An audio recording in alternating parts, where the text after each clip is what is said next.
Hey folks, Duke of Brew here, and welcome back to my YouTube series Mini Amsterdam. It's really awesome to be presenting this content finally after, kind of like a month of pre-work, and we're here. So there's a lot in this episode. Let's get started. So in the first part of the episode, we're building this outdoor theater that exists in the Vondelpark. I start with this awning object and I make it a little shorter. I remove the support pillars that it comes with by shrinking it down and just hiding it in the roof itself. And then I copy and make one of the copies bigger, change the color so one's red, one's blue, and then I stack them on top of one another to create this two-tiered effect. I'm using the Ronix 69 pillar pack to create the stage and the roof supports. There's a cool L-shaped pillar in this pack, and I'm using PO to angle the pillars outward and then mirroring that on the other side to create this kind of splayed support effect. And then I start doing the lights and other stage props.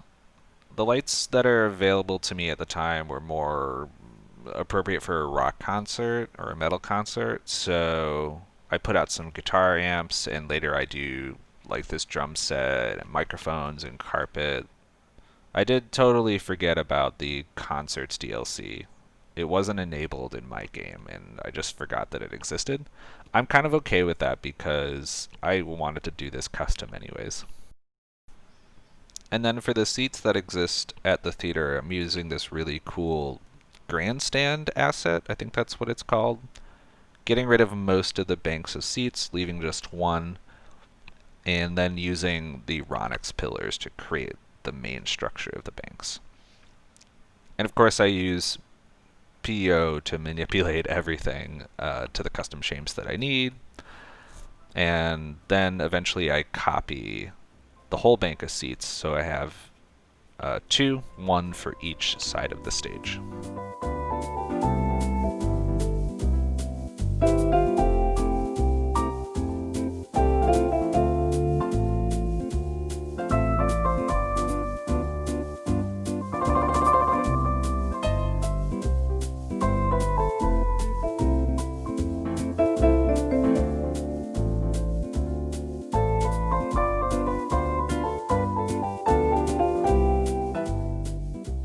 Alright, I do want to talk about a couple things that aren't necessarily happening on screen.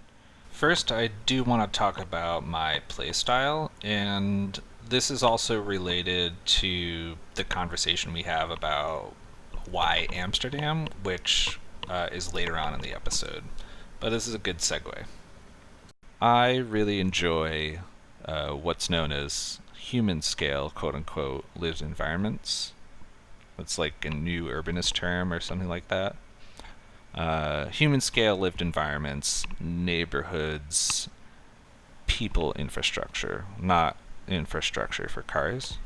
I live in a dense area and I don't own a car, and I've lived like this for several years now, and it probably heavily informs my playstyle. Right now I really enjoy building that medium density, that human scale density, and building places where people live. I definitely shy away from more rural or suburban builds. I shy away from highways. I'm just not interested in them. So, personal motivations notwithstanding, Amsterdam is really a perfect blend of all of my interests. There's a lot of medium density, there's a lot of people scale infrastructure, and people scale neighborhoods. Another thing that I wanted to address in this episode was Prez's Netherlands series. First off, go watch it. The second episode just debuted as I'm recording this. Go watch it. It's probably going to be better than my series, but please watch my series too. I'm so glad that he's actually doing a Netherlands series. His series will actually be such a great help to me because he's such a good player and he's such a good content creator, and it's my hope that he can be influenced by me as well. I was nervous when he announced that he was doing a European series in one of his Columbia City episodes. And there was a lot of speculation that it was going to be Amsterdam, since Prez is a big biking guy. I'm really glad that we're doing something different, not the same city. I don't want to step on his toes because he's such an important contributor to the community. I think I won't. Our playstyle and our focus is very different, so I don't feel like we're doing the same thing, even though it is the same country and geographically very close to one another. So yeah, go watch his Netherlands series. It's good. It's way better. It's 2 episodes in, and it's already awesome. And just one other thing that I forgot to mention in the first episode, if you took a look at the final layout of the park, it's not the same shape. Essentially, what I'm doing is I'm taking the western half of the park and rotating it 90 degrees clockwise and sticking that on the end of the east end of the park. So now the park is like this T shape. The reason I did that is because of my future plans. I want to keep what I create contained, and I don't want this huge park like jutting out into the middle of nowhere. So as the series develops, you'll see that motivation.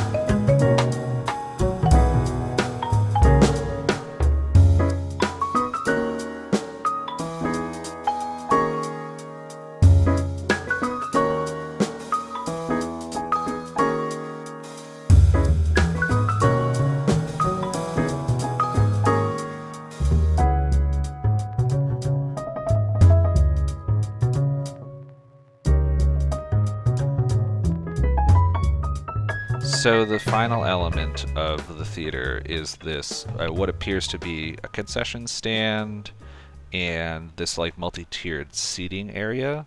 And so I use these shipping container assets plus some railings plus some I-beams to just create all of this. I put a tent out front, and maybe they're doing like this camping promo or sale. I've seen that at concerts beforehand. I do put some Lindas up here in the seating area. It's the only place I do this in this episode, though, so they kind of look out of place. The park will certainly become more lively as the episodes continue to progress and people move into the city. I use the same shipping containers in a few minutes here to create a backstage area, segment it off from the rest of the park. Which includes like a venue office, some trucks, maybe they're offloading equipment for the concert, some equipment just hanging around, and also every concert needs emergency service vehicles, so I threw some of those down as well. The trucks that I use in the backstage portion are definitely not accurate. I think they're Posty brand, which, as I understand, is a Finnish company. I think it's inaccurate. I'm okay with it, and I hope you're okay with it too. In the future, I will find some better truck assets to use down the road. The emergency service vehicles I use, though, I believe are accurate. I believe they're from the Netherlands. So yeah, in a few minutes here, we get to building the backstage area. We also put some secondary paths around the theater area. And then after that, we transition into building the gazebo. So until then, I'm going to leave you with some music, and I'll see you in a few.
So you see that I've starting to put down some edge foliage where the ground meets the water, and I'm doing kind of like two types of that. One is with these large reeds, which are like less organized.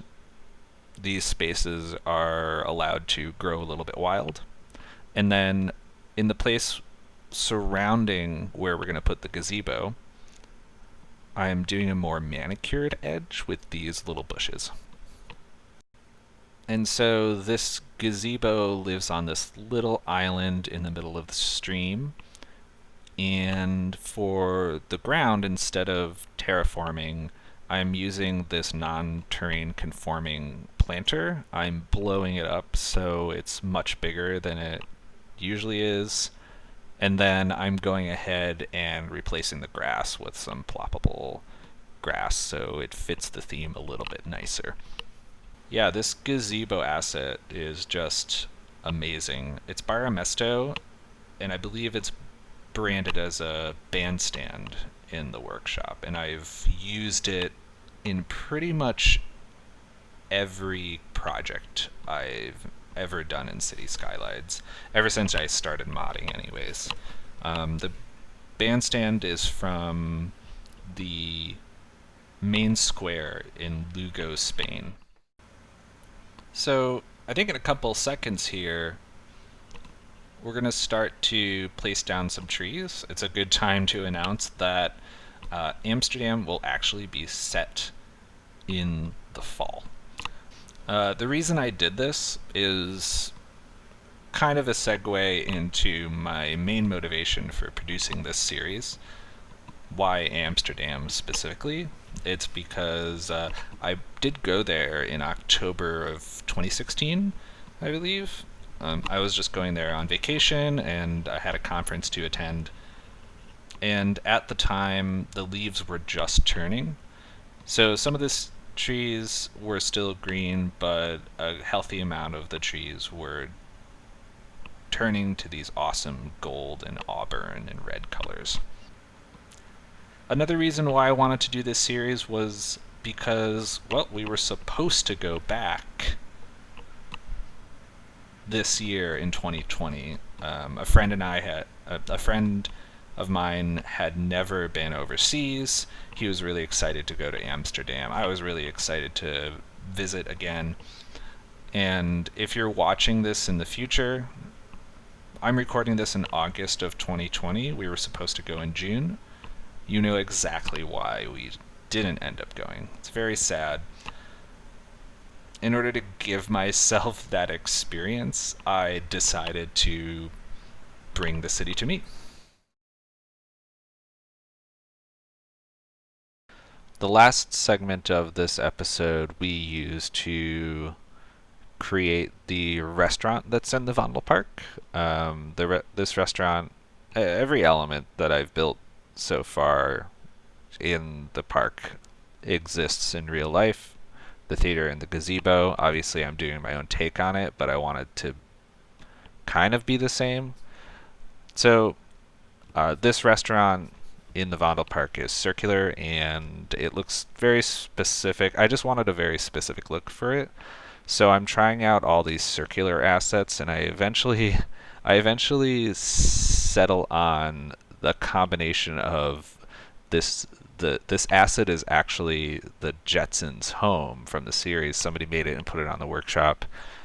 And then I'm using this other circular office asset building because I like those windows a little bit more. The Jetsons asset has the arched windows, and I just didn't want that. I want the straight up and down window panes. Looked a little bit more modern.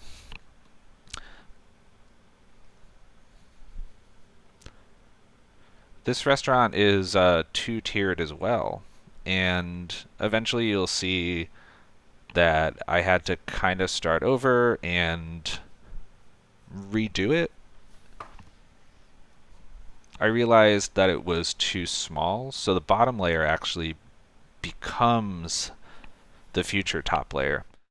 And then I actually get rid of what you see as the current top. I get rid of that, and then I create a new bottom layer You'll also notice that I was experimenting with the color of this building. I kind of went with this puke green, I guess. In actuality, all of the tables and chairs and all the decorations are this bright blue.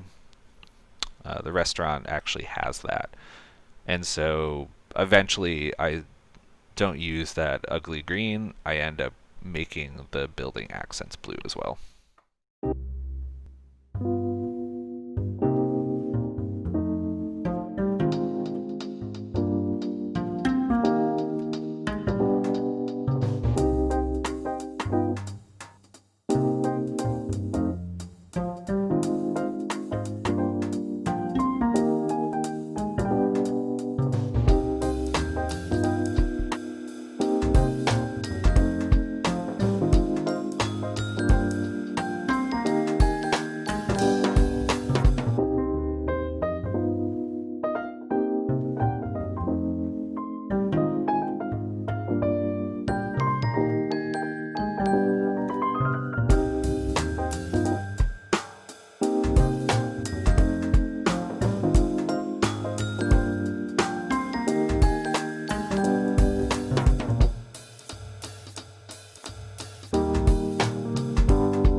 Otherwise, the other elements here, just detailing the tier with the tables, with railings and greenery and umbrellas.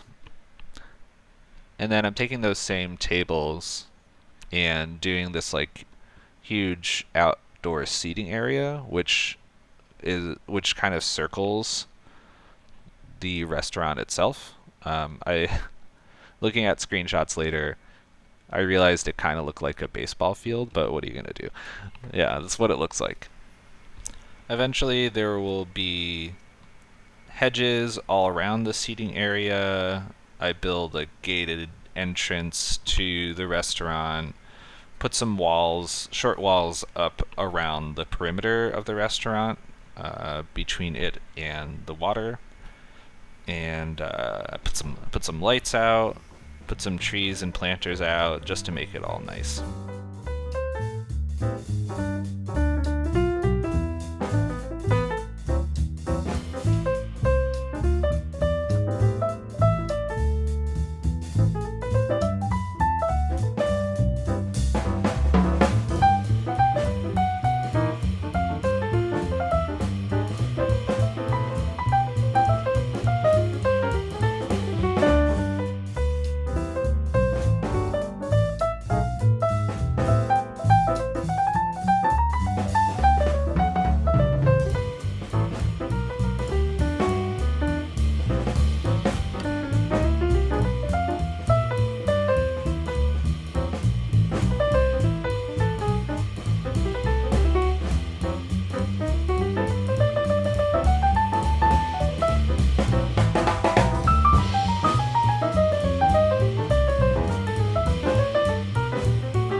want to comment about the trees that I'm using in this park, because I don't think they're accurate. I remember doing a little bit of research about this, and ultimately what I ended up going with, I'm using these big beech trees as the bigger fill in the park.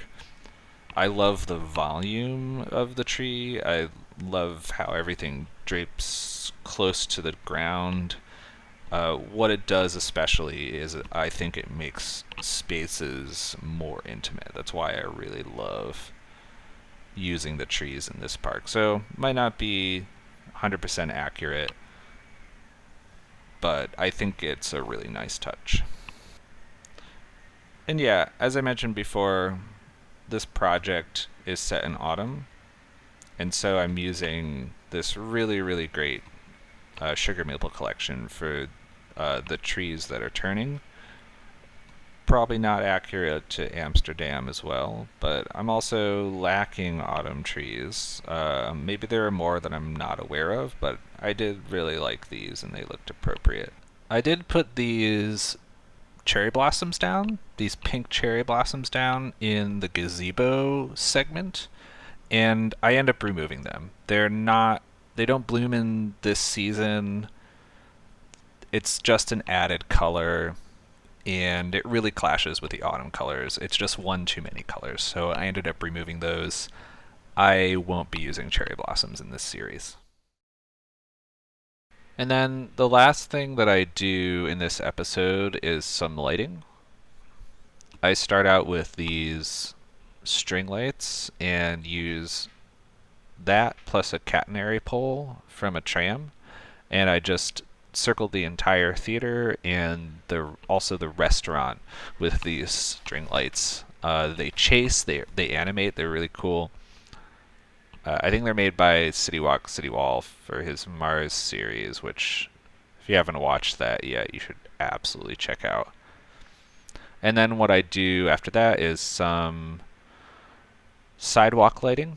I believe that these lamps are pretty accurate to Vondelpark. The sidewalk lighting in Vondelpark is pretty modern. And actually, now that I think about it, the last thing that I do in this episode is create a nice tree fill for the rest of the park, and then just define the boundary of the park by placing some roads down. We're definitely going to be revisiting this park in the future. There are some really awesome features to the rest of the park, like the Rose Garden, for example, that I'm very, very excited to build. And so, yes, we'll definitely be revisiting throughout the series. And that's it for me. Thank you so much for watching episode 2 of Mini Amsterdam. If you like what you see, please leave a like, subscribe to my channel, get notifications on future episodes by hitting the bell icon. And that's it for me. Again, thank you so much for watching. My name is Duke of Brew, and have a wonderful rest of your day.